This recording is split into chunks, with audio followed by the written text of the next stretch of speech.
কি ব্যাপার ওহি? সন্ধ্যা তো অনেক হলো, যাও টিভির সামনে কি পড়তে বসো।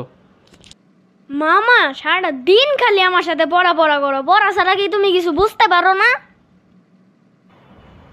এই সময়টা তো পড়ারই, এখন তো পড়তেই হবে। আচ্ছা ঠিক আছে, যাইতাছি। ঠিক আছে, সোজা টেবিলের দিকে যাও। পড়মো কি তোমার মাথায়? টেবিলের দিকেই তো যাবো। ওই সামিন, মামা আমার আর তোমারে পড়তে যাইতে বলছে। আচ্ছা ঠিক আছে, তুমি যাও, আমি আসতেছি। আচ্ছা ঠিক আছে, আমার পড়া শেষ হলে পরে তুমি আইসো। এত পড়ার পড়তেই ভাল লাগে না। যাক, তাহলে পড়াগুলো কমপ্লিট করছি, এখন সামিনে নিয়ে আসি গা।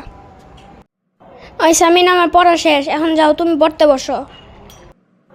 আচ্ছা ঠিক আছে, তাড়াতাড়ি পড়াগুলো শেষ করে ফেলি।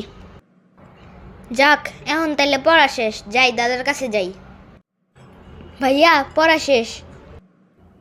আচ্ছা ঠিক আছে, মামাকে বলে আসি গা। হ্যাঁ যাও, বলে আসো গা। মামা, আমাদের পড়া শেষ, এখন কি আমরা একটু খেলতে পারি? ঠিক আছে, এখন তোমরা খেলতে পারো।